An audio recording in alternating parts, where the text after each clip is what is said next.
잘 지내셨어요? 밝은 표정으로. 양해를 좀 구하면 제가 영어로는 준비를 하지 못했어요. 그래서 영어로 우리 외국인 친구들한테 좀 양해를 구할게요. Hello, you guys from Rwanda. I couldn't prepare this content in English. I hope you try to catch up this slowly. Slowly. Oh, yes. 친구들이 매일 3시간씩 한국어를 공부한다는 얘기를 들었어요. 그러다 보니까 천천히 나가면 조금 이렇게 같이 진행하는데 따라올 수 있을 것 같습니다. 여러분, 구원 받으셨습니까? 네. 구원의 확신이 있으십니까? 네. 어떻게 알 수 있어요? 죄송합니다. 제가 고등학교 때 많이 들었던 질문이에요. 고등학교 때 정말 뜨거웠던 것 같아요, 그때. 특별히 구원에 대한 또 제사함에 대한 그런 설교를 굉장히 많이 들었고, 부흥회나 특히 수련회 갔을 때 항상 듣는 질문, 구원의 확신이 있습니까? 네! 근데 그렇지 못한 경우에, 구원의 확신이 있을까? 없을까? 그럴 때 그 질문을 살짝 바꿔서 했던 질문들이 있어요. 혹시 기억나세요? 오늘 당장 죽어도 당신은 천국에 갈 수 있습니까? 그렇게 우리가 참 수없이 많이 질문을 받았고요. 또 우리가 바울 서신을 읽을 때 사실은 전통적으로 그렇게 해석을 했었어요.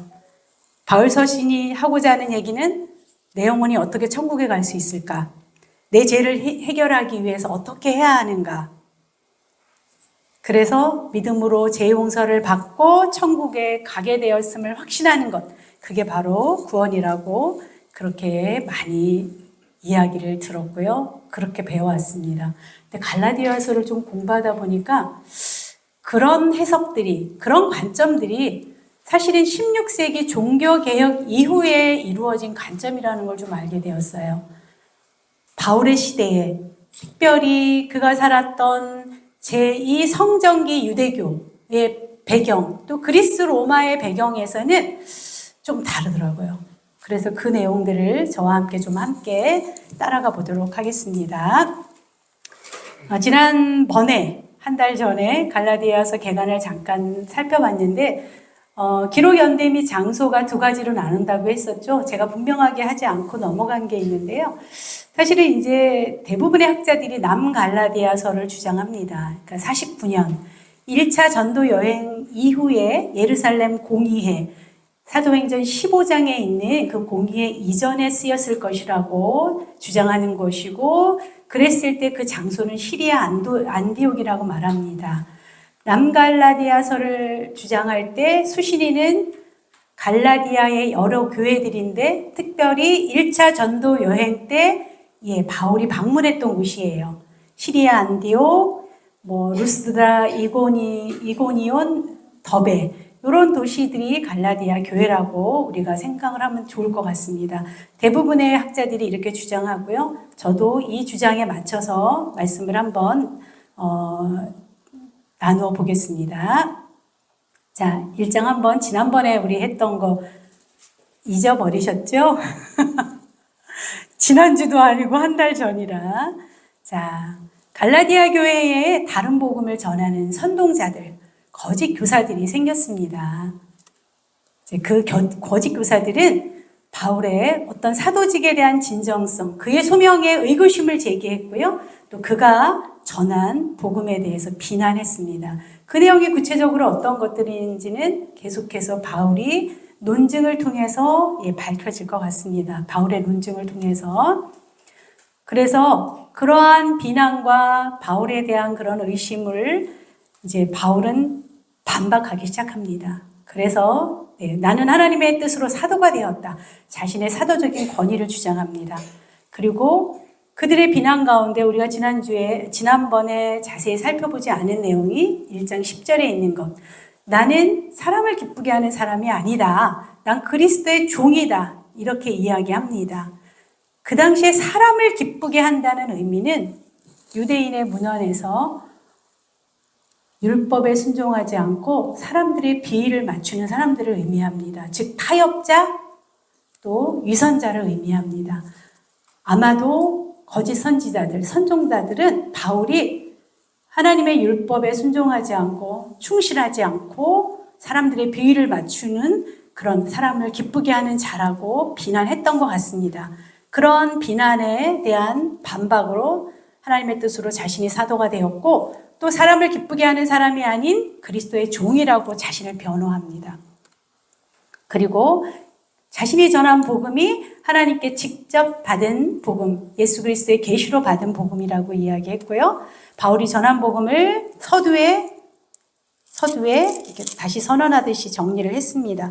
제가 한번 읽어드릴게요. 1장 4절.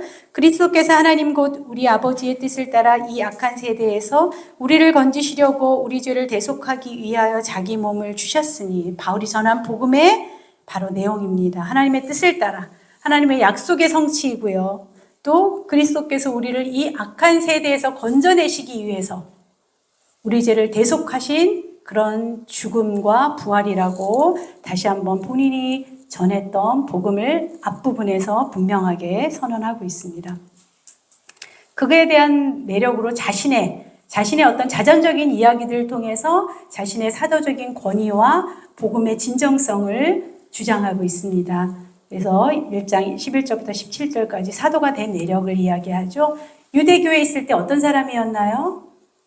조상의 전통에 아주 충실했던 사람, 그 어떤 유대인보다 더 유대인 같던 그런 사람이었다고 자신을 고백합니다. 그런데 다메섹으로 가는 길에 부활하신 하나님 예수 그리스도를 만나게 되죠. 그 만나게 된 그 사건으로 인하여 그가 이제 바뀌게 됩니다. 그가 사도가 됩니다. 그래서 부활하신 예수님을 만난 이후에 아라비아에 가서 3년 정도 거했음을 이야기합니다. 그 다음에 이제 첫 번째 예루살렘 방문에 대해서 이야기합니다. 아라비아에서 3년 정도 있다가 이제 첫 번째 예루살렘을 방문하는데, 그때 방문했을 때 게바를 만나보려고 베드로를 만나려고 잠시 방문했고요. 그곳에서 15일 정도밖에 머물지 않았고요. 그리고 야고보 외에는 보지 않았다고 이야기합니다. 즉 자신의 복음이 다른 사람으로부터, 특별히 예루살렘에 있는 사도들로부터 전해 들은 것이 아니라는, 그들로부터 전수받지 않았다는 것을 이렇게 주장하고 있습니다. 그 이후에 수리아와 길리기아 지방으로 올라갔다고 이야기합니다. 예루살렘보다 더 멀리 북쪽으로 올라갔다고 했고요. 그 당시 유대 교회들이 자신에 대한 소문만 들었고 또 자신이 그렇게 박해하던 그 믿음을 전한다는 사실을 전해 듣고서는 하나님의 은혜의 증거라는 것들을 인식했다고 이렇게 이야기를 합니다. 이렇게 1장에서 바울은 자신이 하나님께서 세우신 사도이고 자신이 전한 복음이 예수 그리스도의 계시로 하나님께 직접 받은 예루살렘 교회와 사도들로부터 독립적인 그런 복음이라고 주장하고 있습니다. 자, 오늘 이제 구체적으로 살펴볼 2장을 보면은 2장 1절에 보시면 이제 14년 후에 내가 바나바와 함께 디도를 데리고 다시 예루살렘에 올라갔나니, 14년 후에, 아마 다메섹 사건 이후에 14년 이후를 이야기하는 것 같습니다. 왜 올라갔나요? 2절에 보면 계시를 따라 올라갔다고 이야기합니다. 그 계시가 어떠한 것인지는 정확하게 이것에서는 얘기하지 않지만 사도행전 11장과 그 다음에 이제 10절, 2장 10절에 보면 예루살렘을 두 번째 방문한 그 목적이 나오는 것 같습니다. 사도행전 혹시 한번 좀 찾아서 읽어보실까요? 먼저 찾으신 분이 읽어주시면 감사하겠습니다. 사도행전 11장 27절부터 30절입니다. 먼저 찾으신 분이 읽어주세요. 그때 선지자들이 예루살렘에서 안디옥에 이르니 그 중에 아가보라 하는 한 사람이 일어나 성령으로 말하되 천하에 큰 흉년이 들리라 하더니 글라우디오 때 그렇게 되리라. 제자들이 각각 그 힘대로 유대에 사는 형제들에게 보조하기로 작정하고 이를 실행하여 바나바와 사울의 손으로 장로들에게 보냅니다. 네, 사도행전의 이 본문을 참고하고 또 10절에 보면 예루살렘 사도들이 가난한 자들을 기억하도록 부탁하였다, 이런 이야기를 보면 기근 구제를 위해서 갔던 것 같습니다. 그곳에서 2절에 보면 내가 복음을 그들에게 제시했다고 이야기합니다. 유력한 자들이라고 표현되어 있는 사람들은 예루살렘 교회의 지도자들을 의미합니다. 그때 자신의 복음을 제시했을 때 예루살렘 교회의 지도자들은 어떻게 했나요? 그 복음을 승인했고 거기에 더한 것을 붙이지도 않았고 수정하지도 않았고 구체적으로 7절에 보면 동일한 복음을 다른 대상에게 전한다는 것을 인정한 거예요. 베드로는 유대인들에게 또 사울은 이방인들에게 전한다는 것을 인정했고요. 또 그 복음이 하나님의 역사로 이루어졌다는 것을 8절에 보면 인정했습니다. 그래서 그들은 9절에 기둥같이 여기는 야고보, 게바와 요한이 하나님께서 내게 주신 은혜를 알므로 친교의 악수를 했다고 했습니다. 예루살렘 교회의 지도자들에게 자신의 복음을 제시했고 그 예루살렘 지도자들은 그 복음을 수정하거나 가감하거나 뭔가를 덧붙이지 않고 승인했습니다. 이것이 하나님의 역사임을 또 동일한 복음임을 그렇게 승인했다고 볼 수 있습니다. 1장의 첫 번째 예루살렘을 방문한 그 사건들은 내가 받은 복음이 하나님께서 직접 받은 예루살렘으로부터 예루살렘 사도들로부터 전수받은 게 아니라는 것들을 논증했다면 이제 여기서는 동일한 복음이라는 걸 이야기합니다. 예루살렘 사도들이 전하는 복음이나 이방인에게 전하는 바울의 복음이나 동일한 복음임을 그렇게 논증하고 있습니다. 조금 눈여겨봐야 될 것이 있습니다. 이 절에서. 바울의 동반자였던 사람이 사도행전은 바나바만 나오지만 여기는 함께 디도를 데리고 갔다고 돼 있습니다. 그 디도가 헬라인 디도예요. 헬라인. 그런데 3절에 좀 특별한 이야기가 나와요. 그러나 나와 함께 있는 헬라인 디도까지도 억지로 할례를 받게 하지 아니하였으니. 이 말의 의미는 아마도 헬라인 디도가 할례를 받아야 된다고 강요했던 그런 사람들이 있었던 것 같습니다. 그 사람들이 어떤 사람들이었지요? 4절에 보면 거짓 형제들이에요. 거짓 형제들. 예루살렘 교회 안에도 다양한 계층의 사람들이 있었을 거예요. 신실한 유대인 그리스도인도 있을 것이고요. 좀 더 유대 율법에 더 진심인, 더 철저한, 강경한 사람들도 있었던 것 같습니다. 그런 거짓 형제들이 헬라인 디도에게 할례를 강요한 것으로 암시됩니다. 그런데 어떻게 했나요? 사도들은 억지로 받게 하지 않았어요. 억지로 할례를 받게 하지 않았고요. 또 바울은 어떻게 했나요? 그들의 요구에, 그들의 강압에, 그들의 압력에 한시도 복종하지 않았다고 합니다. 무슨 말일까요? 어쩌면 그들이 바울을 비난했던 그런 종류의 사람들이었을 것입니다. 그런데 그들의 비난에 절대 굴복하지 않았고요. 강경하게 함께 대응했다는 것을 알 수가 있습니다. 그리고 2장 5절에 복음의 진리가 항상 너희 가운데 있게 하겠다고 말합니다. 복음의 진리가 뭐지요? 우리가 1장 4절에서 살펴봤던 것처럼 예수 그리스도께서 예수 그리스도의 십자가 죽음과 부활을 통해서 우리를 옛 세대에서 지금의 악한 세대에서 구원해서 새로운 세대 하나님이 예수 그리스도를 통해서 시작하신 새로운 세대로 우리를 옮기셨고 그 믿음으로 그렇게 옮겨진 사람들은 모두 다 그리스도의 백성, 하나님의 백성이라는 그런 복음의 진리를 의미합니다. 그 다음에 2장 11절부터 이제 14절까지 안디옥 사건에 대한 이야기를 좀 살펴보겠습니다. 자, 11절하고 12절에 보면 베드로가 안디옥 신자들과 함께 식탁 교제를 그동안 나누었다는 것을 알 수 있습니다. 그럴 수밖에 없죠. 안디옥 교회는 이방인 교회잖아요. 첫 번째 세워진 이방인 교회였기 때문에 그곳의 주류는 이방인들이었을 것입니다. 베드로는 그들과 유대교에서 정죄하는 이방인들과 함께 식탁 교제를 나누었습니다. 사실 베드로가 이 문제를 해결했던 것은 우리가 사도행전 고넬료의 사건에서 볼 수 있어요. 베드로도 이방인들과 함께 먹는 것은 죄라고 생각했던 유대인 중에 한 사람이었습니다. 그런데 하나님의 또 말씀으로 그 사실을 극복했고 또 고넬료와 함께 식사하고 이방인들과 함께 그런 식탁의 교제를 나누었던 것을 알 수 있습니다. 그런데 갑자기 베드로가 거기서 물러난 거예요.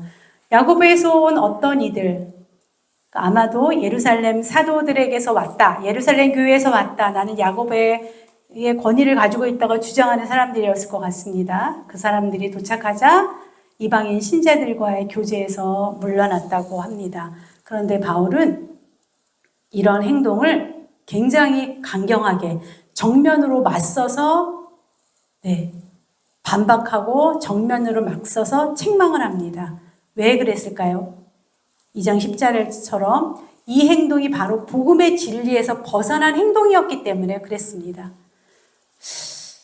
같이 식사하다가 조금 눈치를 봐서 좀 물러난 게 왜 이렇게 이게 복음의 진리에 어긋날 정도의 심각한 사안일까요?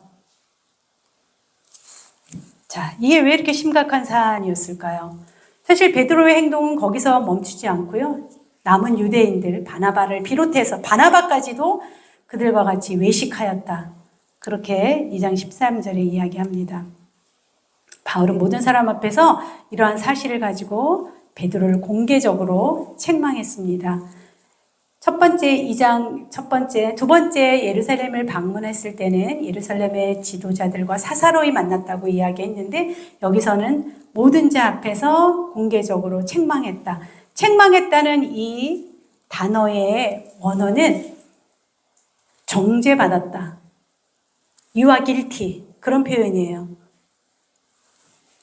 그만큼 베드로가 한 일이 심각한 일이라는 뜻입니다. 왜 그렇게 심각한 일이었는지 한번 살펴볼까요?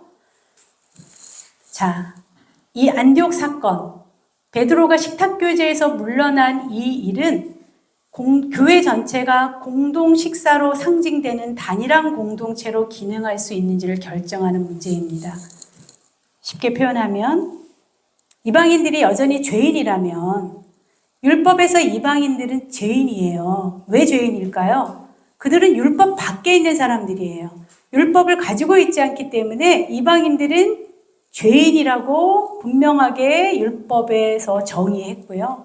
그래서 유대인들은 그렇게 이방인과의 교제와 이방인과 함께 있는 것 자체도 꺼렸죠. 예수님이 계시던 때도 그랬어요. 세리와 죄인들과 같이 밥 먹는 거에 대해서 얼마나 많은 바리새인들이 예수님을 비난했습니까? 단순한 친교의 목적이 아니고 이거는 그들이 유대인 여기서는 더 강경한 유대인 그리스도인들이 가지고 있던 그런 어떤 정체성을 뒤흔드는 그런 문제였습니다. 그런데 바울은 죄인이고 의인이 율법에 의해서 규정되는 것이 아니고 율법의 행위들에 의해서 구분되는 것이 아니고 믿음으로 구별된다고 말합니다. 그래서 예수 그리스도 안에서 믿음을 고백한 자들, 예수 그리스도의 신실하심을 의지하는 자는 더 이상 죄인이 아니다. 그러므로 그들은 모두 같이 식탁에 앉을 수 있다. 같은 식탁에 앉아서 교제한다는 의미는 또 다른 말로 한 식구다. 같은 그룹에 속해 있다. 그런 의미입니다. 자, 구체적으로 더 이야기하면요. 지금 안디옥 사건에서 하는 얘기는 어떤 행위를 덧붙이는 문제가 아니에요. 누가 하나님의 백성이라는 것을 규정하는 문제입니다. 이 시기에 누가 천국에 갈 것이냐가 이슈가 아니에요. 누가 하나님의 백성인가? 누가 의롭다고 칭함을 받는가? 누가 의인인가? 누가 죄인인가? 이것을 구분하는 것이 이 시대, 바울의 시대에는 가장 중요한 쟁점이었고 핵심이었습니다.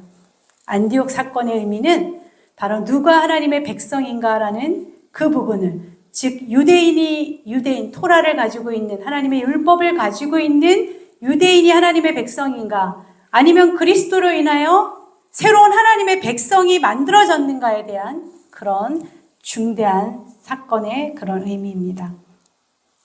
그래서 14절까지 나왔고 이제 우리가 본문에서 읽었는데 사실 우리는 많은 경우 이 본문을 15절부터 21절 말씀을 딱 이렇게 떼어서 어떤 역사적인 그런 맥락이 아닌 이 본문을 딱 떼어서 많이 설교를 들었고 그렇게 해석을 했어요. 가장 중요한 우리 기독교의 교리인 이신칭의 교리를 이 본문에서 빼냈습니다. 제일 먼저 루터가 그렇게 했고요. 또 루터를 이은 많은 사람들이 15절부터 21절의 본문을 이신칭의 교리를 핵심적인 그 교리를 설명하는 본문으로 해석했고 그렇게 설교했습니다. 근데 사실은 이 본문은 같이 이어지는 본문이에요.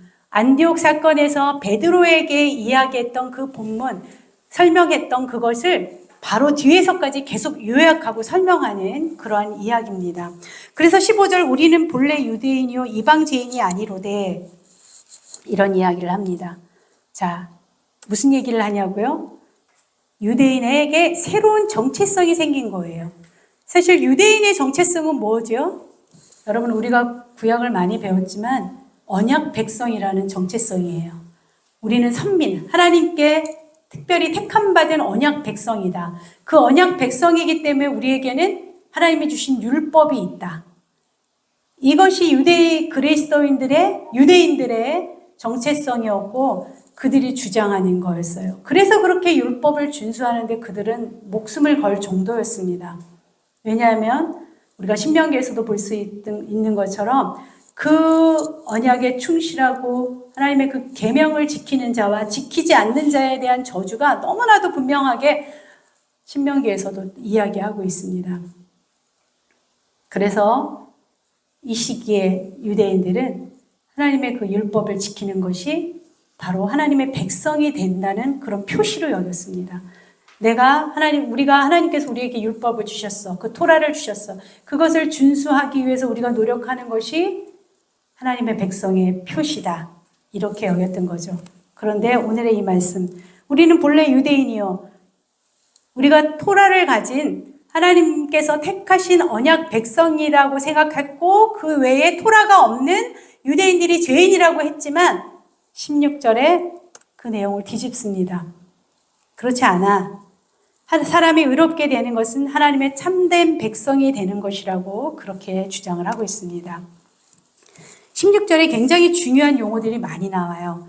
의롭게 되는 것, 또 그리스도를 믿음, 이런 표현들이 16절에 굉장히 신학적으로 중요한 용어들이 많이 나오는데요. 먼저 좀 살펴보고 싶은 건 그리스도를 믿음으로, 여기가 그리스도를 믿음으로 또 이렇게 그리스도를 믿는다는 표현으로 되어 있는데 원어에 보면 이게 피스티스 크리스투라는 얘기예요. 어떻게 번역될 수 있냐? 그리스도의 믿음 또는 그리스도를 믿음, 이렇게 두 가지를 해석할 수가 있어요. 피스티스 크리투스, 피스티스가 믿음, 페이스라고 영어에서는 그렇게 번역이 되었고요. 크리투스, 그리스도의 신실함. 어찌 보면 이 표현의 초점은 그리스도의 믿음 또는 그리스도의 신실함을 의미한다고 할 수 있습니다. 그렇다면 우리 16절 너무 중요한 말씀을 어떻게 읽을 수 있을까요? 사람이 의롭게 되는 것은 율법의 행위로 말미암음이 아니요 오직 예수 그리스도의 신실함을 통해서 이루어진다. 이렇게 표현할 수 있는 거예요. 예수 그리스도를 믿음으로가 아니고 예수 그리스도의 신실함을 통해서 우리가 의롭다고 선언될 수 있다. 그런 표현입니다. 또 밑에서도 그리스도를 믿음으로 의롭다함을 또 밑에 다시 또 정리를 하죠. 우리가 율법의 행위로서가 아니라 그리스도를 믿음으로 의롭다함을 얻으려고 그리스도의 신실함으로 의롭다함을 얻는다. 이렇게 우리는 다시 읽을 수가 있습니다. 제가 참고했던 책을 좀 한번 읽어드릴게요. 그러나 우리는 사람이 유대율법의 행위들에 의해서가 아니고 메시아 예수의 신실하심을 통해 의롭다고 선언된다는 사실을 압니다. 이것이 우리 역시 메시아이신 예수를 믿는 이유입니다. 유대율법의 행위들이 아니라 메시아의 신실하심을 근거로 의롭다고 선언되기 위해서지요.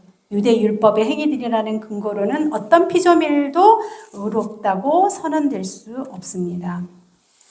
자, 다시 한번 또 우리가 율법의 행위라고 되어 있는 것들을 좀 살펴볼까요? 율법의 행위들. 여기서는 지금 음식 규정이 지금 발단이 돼 있죠.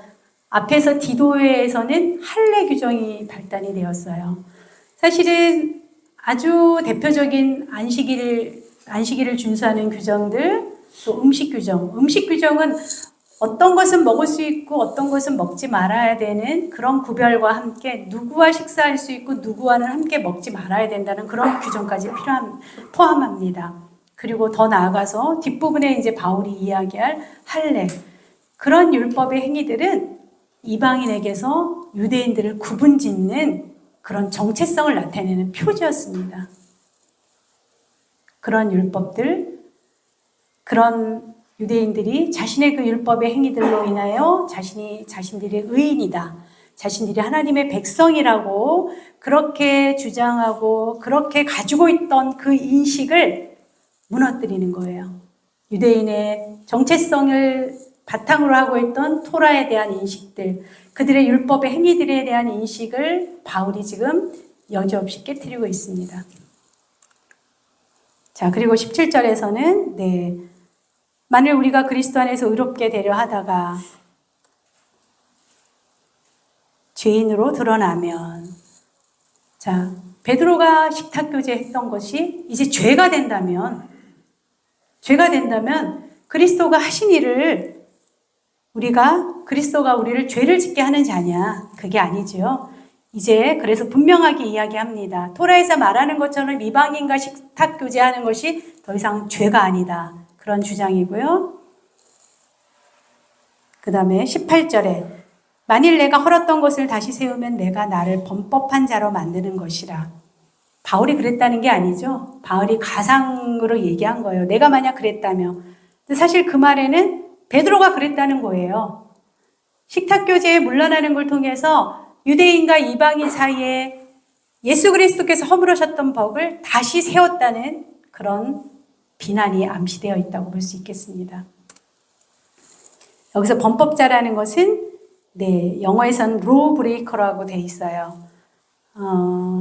죄인하고는 좀 달라요. 죄인은 아예 율법이 없는 자, 율법 밖에 있는 사람들을 죄인이라고 하는데 여기서는 율법을 어기는 자, 반드시 따라야 할 옳은 길이 있음을 알면서도 고의적으로 다른 방향으로 움직이는 사람을 의미합니다. 이렇게 바울은 안디옥 사건에 대한 내용들을 설명하고 요약하면서 이스라엘의 신분이 제정이 되었다.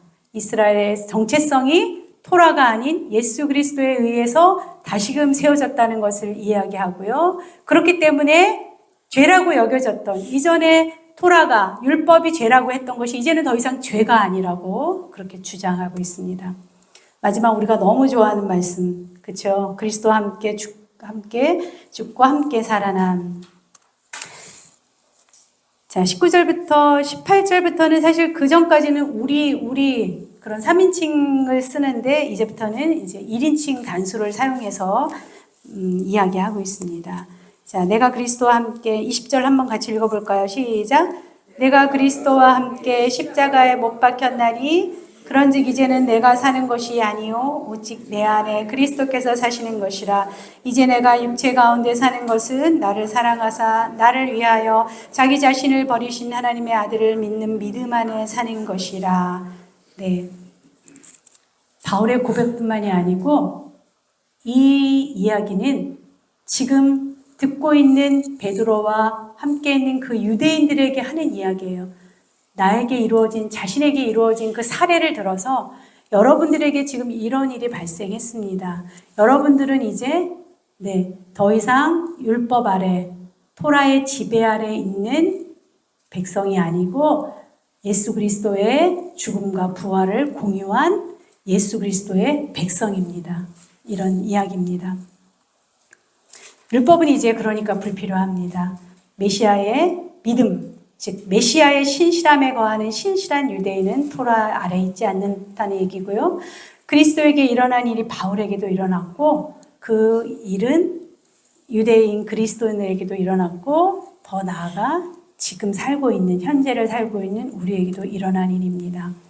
그래서 그 안에서 우리는 새로운 생명과 정체성을 부여받았습니다. 아까 봤던 것처럼 피스티스, 믿음은 예수 그리스도의 그 신실함과 그리고 그에 응답하는 우리의 신실함을 결합한 그런 개념입니다. 우리는 믿음으로 삽니다. 그 말은 다시 한번 예수 그리스도의 신실하심 아래서 사는 거고요. 또 그 신실하심 가운데 우리도 신실하심으로 그렇게 반응하는 것입니다. 피스티스가 또 그 시대에는 충성, 신뢰할 만한 그런 의미로도 있습니다. 그래서 그리스도의 백성 모두는 예수님의 죽음과 부활을 공유한 자입니다. 자, 마무리하겠습니다. 바울이 그리스도 안에 있는 자신을 이야기했던 것처럼 우리도 지금 그리스도 안에 있습니다. 그리스도 안에 있는 자는 그리스도가 하나님으로부터 의인이라고 인정되셨던 것처럼 우리도 의인이라고 인정됩니다. 그리고 그리스도 안에 있는 우리는 하나님의 참된 백성입니다. 유대인들이 자신들이 그렇게 부여잡았던 그 율법, 그 특권의식, 그것이 이제는 더 이상 필요가 없습니다. 예수 그리스도께서 우리에게 진정한 하나님의 백성이 되는 길을 열어주셨고요. 그리스도 안에 있는 나는 이제 진정한 하나님의 백성이라고 주장할 수 있습니다. 내 안에 그리스도. 그렇다면 우린 여전히 육신을 입고 살아갑니다. 우리의 육신이 껍데기에 불과한 건 아닙니다. 우리 안에 이 연약한 육신 안에 여전히 새로운 생명과 또 새로운 예수 그리스도의 그 에너지, 그 힘이 우리에게 있습니다. 다른 곳에서는 성령의 임재로 표현하고 있습니다. 우리 안에 있는 그 그리스도, 그 성령님을 붙들고 그리스도의 신실하심 안에서 나도 신실하심으로 응답하며 살아가는 것이 지금 우리가 이 바울의 이 서신을 통해서 고백해야 될 것이고 주장해야 될 것이라고 생각합니다. 함께 기도합니다. 주님 감사합니다. 오늘 갈라디아서를 통한 또 하나님의 다른 음성을 듣게 하시고 하나님 그 말씀을 우리의 삶 가운데 바로 적용하며 살 수 있도록 도와주옵소서. 예수 그리스도가 우리의 왕이십니다. 우리는 그리스도의 백성입니다. 하나님의 백성으로서 하나님 우리가 새로운 정체성을 꼭 부여잡고 또 세상 가운데 이 어두운 세상 가운데 하나님 주장하며 살아갈 수 있도록 주님 도와주시옵소서. 내 안에 계시는 그리스도가 성령으로 날마다 나를 사로잡고 날마다 하나님 나를 하나님의 뜻 가운데 순종하는 하나님의 백성으로 그렇게 살 수 있도록 도와주옵소서. 예수님 이름으로 기도합니다. 아멘.